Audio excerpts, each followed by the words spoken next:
हम्म, हम लोग यहाँ पे स्ट्रेंथ ऑफ मटेरियल रिवाइज कर रहे हैं। स्ट्रेंथ ऑफ मटेरियल में पहला क्या कर रहे हैं, what is homogeneous material. What is homogeneous material? Homogeneous material a material which have same elastic property at any point in a given direction। Homogeneous material एक ऐसा मटेरियल होता है जिसकी elastic property at any point same होती है। मतलब a material which have same elastic properties at any point in given direction. At किसी भी पॉइंट पे उसकी जो इलास्टिक प्रॉपर्टीज होती है किसी गिवन डायरेक्शन में सेम होती है। आइसोट्रॉपिक मटेरियल क्या होता है? This material has same identical properties in all direction at a point. किसी पॉइंट पे जैसे कि किसी पॉइंट पे उसकी सारे डायरेक्शन में प्रॉपर्टीज सेम होती है, उसी को हम लोग आइसोट्रॉपिक मटेरियल कहते हैं। An isotropic material has the different properties in all direction at a point in the body. An isotropic material has a different properties in all direction at a point in the body. An isotropic क्या होता है? Different property होता है अलग अलग direction में at a point in the body. ठीक है। Orthotropic material, a material which has different properties in three mutually perpendicular planes. Orthotropic material वो होता है जिसकी डिफरेंट प्रॉपर्टी होती है थ्री म्यूचुअली परपेंडिकुलर प्लेन्स में। ऑर्थोट्रॉपिक वो प्रॉपर्टी होता है जिसकी डिफरेंट प्रॉपर्टीज होती है in three mutually perpendicular planes. ठीक है। तो होमोजेनियस मटेरियल क्या होता है? Same elastic properties at any point in given direction, मतलब किसी भी डायरेक्शन में उसकी इलास्टिक प्रॉपर्टी सेम होती है। आइसोट्रॉपिक, किसी पॉइंट पे हर एक डायरेक्शन में प्रॉपर्टी सेम होती है। An isotropic material different properties in all direction, अलग अलग डायरेक्शन में उसकी प्रॉपर्टी सेम होती है। ऑर्थोट्रॉपिक मटेरियल में थ्री म्यूचुअली परपेंडिकुलर प्लेन में डिफरेंट प्रॉपर्टीज होती है। ठीक है। अब बहुत एक इंपॉर्टेंट वैल्यूज आता है पॉइजन रेशियो। कौन सा मटेरियल का पॉइजन रेशियो क्या होता है? देखो, कॉर्क की पॉइजन रेशियो कितनी होती है? 0। कॉर्क की पॉइजन रेशियो कितनी होती है? 0। और उसी तरह से रबड़ की क्या कहता है पॉइजन रेशियो होती है 0.5। ठीक है। तो Poisson ratio of cork is 0। Cork का 0 होता है और रबड़ का होता है 0.50। ठीक है, 0.50। ठीक है। तो जितने भी इंजीनियरिंग प्रॉपर्टीज़ होते हैं वो उसका पॉइजन रेशियो 0 से लेकर 0.5 के बीच में होता है। ह्यूमन टिश्यू का -1 होता है। इसको नेगेटिव को भी नेगेटिव पॉइजन रेशियो को एक टर्म से डिनोट किया जाता है। कौन से टर्म से डिनोट किया जाता है?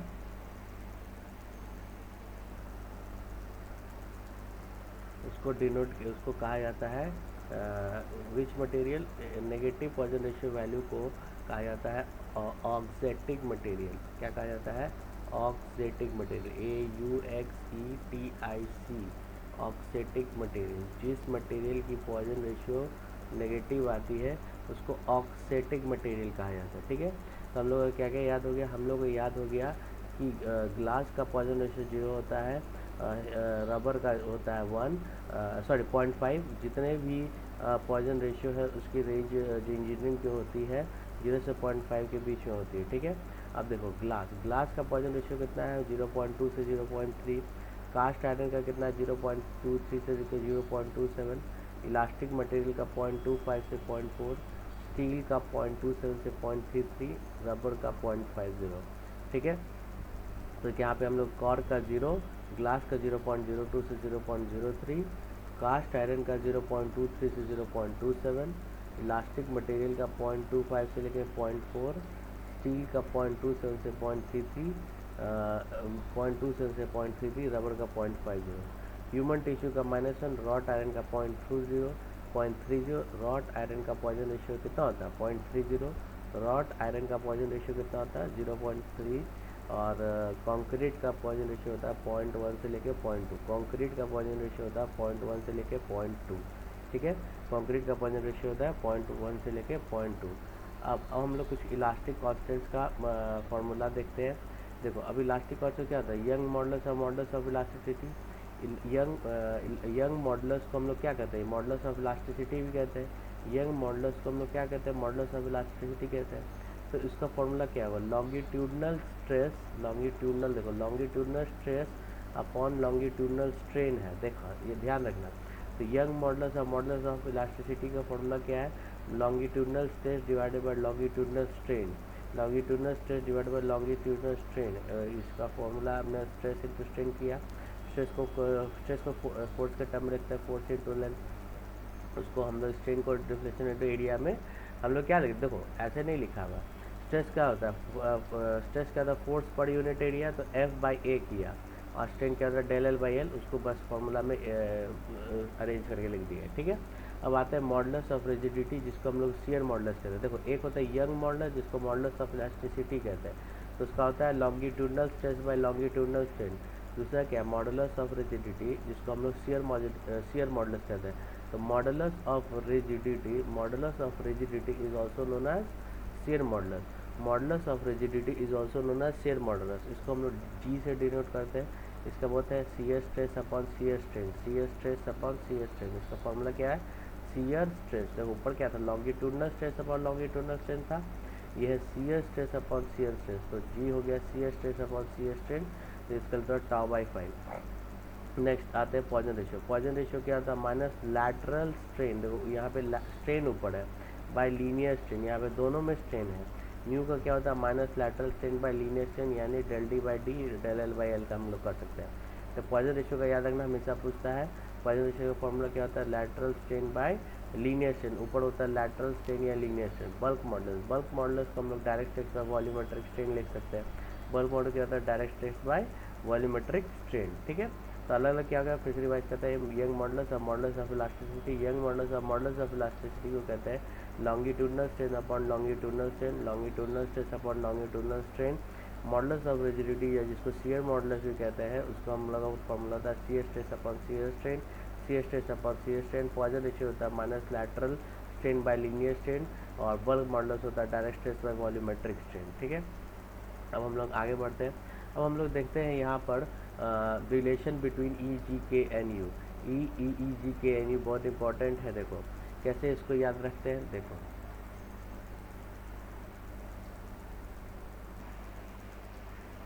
देखो इसके लिए एक स्टोरी है। स्टोरी क्या है कि देखो सबसे पहले क्या है, E = 2G + 1 म्यू, फिर है E = 3K 1 - 2 म्यू, और E = 9kg/3K + G, और आखिरी है 3K - 2G/6K + 2G। तो देखो तो सबसे पहले इसका स्टोरी क्या है, E और म्यू की फ्रेंडशिप, E एंड म्यू का फ्रेंडशिप। देखो पहला क्या है, E = 2G × 1 + mu, E = 2G + 1 + mu. कहने का मतलब E जब 2 गोल्ड खरीदता था तो म्यू पॉजिटिवली खुश रहता था, म्यू पॉजिटिव रहता था, यानी E जब 2 गोल्ड खरीदता था तो म्यू पॉजिटिवली खुश रहता था। तो पहला लाइन क्या है, इस फॉर्मूले के लिए E = 2G 1 + म्यू, मतलब E जब 2 गोल्ड खरीदता था म्यू पॉजिटिवली, E जब 2 गोल्ड खरीदता था तो म्यू पॉजिटिवली खुश रहता था। नेक्स्ट है E = 3K 1 - 2 mu, E = 3K 1 - 2 mu. मतलब अब यहाँ पर देखो, अब यहाँ पे आएगा कि E जब 3 कोयला खरीदा, कोयला यहाँ पे देखो गोल्ड से ध्यान रख दे, E जब 2 गोल्ड खरीदता है तो म्यू पॉजिटिवली खुश रहता है। तो E जब 3, इस फॉर्मूला के लिए E जब 3 कोयला खरीदा तो म्यू डबल दुखी हो गया, तो इसलिए नेगेटिव साइन। E जब 3 कोयला खरीदता तो यूँ डबल दुखी हो जाता, ठीक है। तो ये भी याद हो जाए, E जब 2 गोल्ड खरीदता म्यू पॉजिटिवली रहता, E जब 3 कोयला खरीदता तो वो नेगेटिवली डबल दुखी हो जाता। अब नेक्स्ट देखो, E = क्या है, E = 9kg 3K + G, E = 9kg 3K + G, E = 9kg 3K + G, E = 9kg 3K + G। अब यहाँ पे देखो, यहाँ से इंटरेस्टिंग होता है। E अब जब 9 किलो गोल्ड खरीदा, E अब जब 9 किलो गोल्ड खरीदा, 9 किलो गोल्ड, देखो तो उसने कुछ पैसा कमाया होगा। तो उसने पैसा कमाया तो कैसे कमाया, उसने 3 कोयला बेचा और 1 गोल्ड कमाया। देखो तो E जो बिजनेस कर रहा है क्या, E जो है अब 9 किलो गोल्ड कमाया। कितना कमाया, 9 किलो गोल्ड कमाया, 9 kg 9 किलो गोल्ड कमाया। कैसे कमाया, 3 कोयला बेचता तो 1 गोल्ड उसको मिलता। तो E is equal to 9 kg by 3K plus G. तो E is equal to 9 kg 3K plus G का कहानी है। E जो है 9 किलो गोल्ड कमाया। कैसे कमाया? जब वो 3 कोयला बेचा और उससे उसको 1 गोल्ड की फ़ायदा हुआ। नेक्स्ट है जो ये अब आता है म्यू। म्यू का है 3K minus 2G divided by 6K plus 2G। E is equal to 3K minus 2G divide by 6K plus 2G। इसका देखो, इसका स्टोरी क्या है। म्यू भी सोचा, अब जब E 9 किलो गोल्ड कमा रहा है कोयला बेच के, तो म्यू भी सोचा कि अब हम भी गोल्ड बेचेंगे, गोल्ड कमाएंगे। तो ये क्या किया, ये कॉपी किया किसको? ई को। तो ई को कॉपी किया तो कुछ तो अंतर हो, कॉपी तो तुरंत फ़ायदा तो नहीं करता है, उसको आपको अपने हिसाब से इम्प्रूव भी करना रहता है। तो क्या किया, म्यू जो है जब 3 कोयला खरीदा तो मगर उसको 2 गोल्ड का घाटा हो गया। ई जो है 3 कोयला खरीदा, उसको 2 गोल्ड का घाटा हो गया। ई जो है जब 3 कोयला खरीदा तो उसको 2 गोल्ड का घाटा हो गया। तो उसने अपने मॉडिफाई किया। उसने क्या किया, जब वो 6K कोयला बेचने लगा ना, तब उसको 2 गोल्ड का फ़ायदा हुआ, समझे। तो उसी के लिए किसी को कॉपी नहीं करना चाहिए। तो म्यू क्या हुआ, 3K कोयला जब बेचा ई को सोच के, तो उसको 2 गोल्ड का घाटा हो गया। मगर वो अपना मॉडिफाई किया कि भाई 6 किलो अब हम गोल्ड बेचेंगे दुगना करके, तब हमको उसको जाके 2 गोल्ड का फ़ायदा हुआ, ठीक है। तब जाके उसको 2 गोल्ड का प्रॉफिट हुआ। तो हम लोग क्या देखें, E is equal to 2G 1 plus mu, यानी E जब 2 गोल्ड खरीदता तो म्यू पॉजिटिवली खुश रहता। E जब 3 कोयला खरीद के लाया, ये वो सोचा क्या गलत कोयला खरीद रहा है, तो वो क्या किया, वो नेगेटिवली डबल दुखी हो गया। अब E जो है क्या, एक बार क्या हुआ कि E जो है 9 किलो गोल्ड कमा के आया। 9 किलो गोल्ड कमा के आया तो भाई लोगों ने पूछा कैसे कमाया, तो E ने बताया कि मैं 3 कोयला बेचता और 1 गोल्ड कमाता। 3 कोयला बेचता, मैं 1 गोल्ड कमाता। तो अब क्या हुआ, म्यू भी सोचा। म्यू सोचा कि हम भी यही फॉलो करेंगे, 3 कोयला बेचेंगे और गोल्ड कमाएंगे। मगर उसने क्या किया, वही बिजनेस स्टार्ट किया कि 3 कोयला बेचा, मगर उसने कॉपी किया था, उसने 2 गोल्ड का घाटा हो गया था। 3K equal to 3K minus 2G। तो उसने उस चीज़ को मॉडिफाई किया।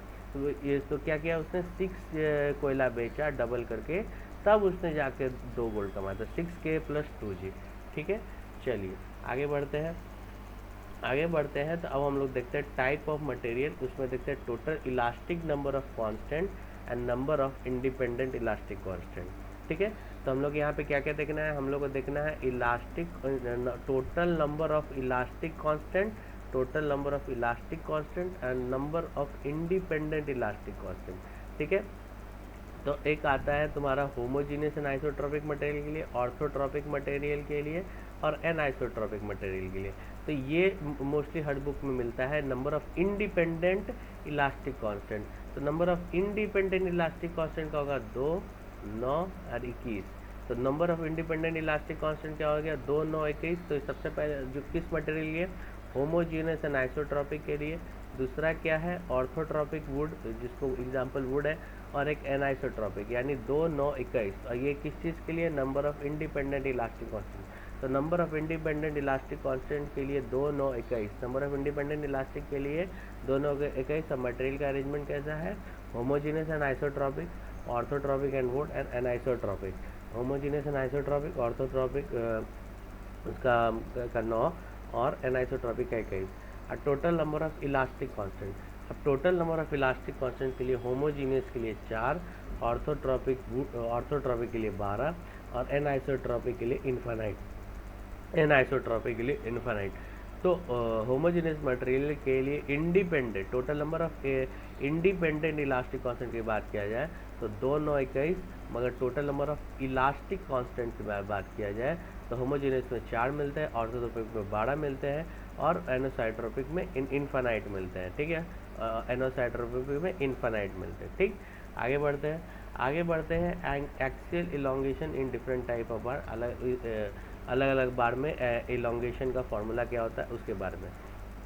इसमें क्या है कि देखो, सबसे पहले क्या हो गया, प्रिज्मेटिक बार। प्रिज्मेटिक बार में अगर एक इलोंगेशन होता है del L equal to P L by A, del L equal to P L by, इसको स्ट्रेस के फॉर्म में लिख सकते हैं क्योंकि P by A, force by A ही तो स्ट्रेस होता है, तो सिग्मा एल बाई ई।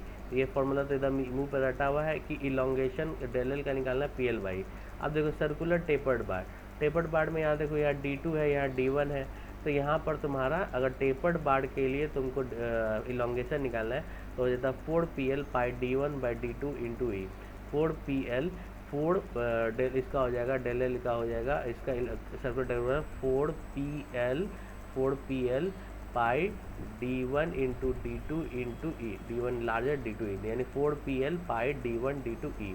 अब रेक्टेंगुलर टेपर्ड बार, जब रेक्टेंगुलर टेपर्ड बार का होगा तो इसका देखो बस याद रखना कि इसमें लॉग लगता है, याद रखना। तो del L equal to PL log e B2 by B1। B2 क्या है, B2 बाई B2 ही तुम्हारा लार्जर साइड का, देखो B2 लार्जर साइड का ऊपर है, लार्जर साइड का ऊपर है, by B1 B2 by B1। अब नीचे क्या है B2 minus B1 into E T, B2 minus B1 into E T. ये टी क्या है, थिकनेस, देखो यहाँ पे ई नहीं है, यहाँ पे ई टी है, यहाँ थिकनेस कम है, यानी रेक्टेंगुलर टेपर्ड बार में आपको क्या कहते हैं उसका थिकनेस को भी लेना पड़ेगा, ठीक। अब आते हैं कॉम्पोजिट बार्स। कॉम्पोजिट बार्स में चेंज इन लेंथ निकालना है, चेंज इन लेंथ तो P1 प्लस P2, तो अलग अलग मटेरियल का अलग, तो पहले इस मटेरियल का निकालेंगे फिर उस मटेरियल का निकालेंगे, तो वही हो जाता है वही PL into D1 is equal to D2, तो P1 by L A1 by E2, और उसी तरह का P2 निकालेंगे A2 बाई E2। मगर अब P1 का फोर्स अगर निकालें, कभी कभी तुमको क्या कहता है कि P1 में कितना फोर्स निकल रहा है, देखो ये तो था तुम्हारा इलोंगेशन, तो इलोंगेशन तो सेम होगा, चलो इलोंगेशन तो सेम होगा, मगर सब पूछ रहा है कि सिर्फ वन में ही हमको कितना फोर्स लग रहा होगा।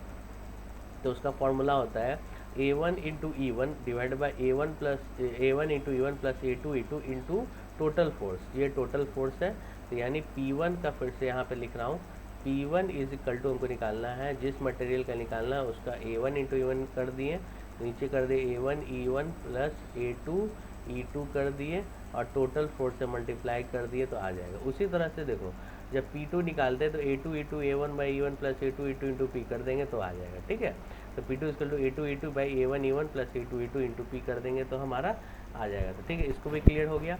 नेक्स्ट देखते हैं types of bars. Types of bars में अगर देखें तो हम लोग क्या होता है, अब अगर उसका इलोंगेशन हमको उसके सेल्फ वेट के कारण जानना है। अगर प्रिज्मेटिक बार है तो प्रिज्मेटिक बार के सेल्फ वेट के लिए होता है, सेल्फ वेट के लिए होता है गामा एल पी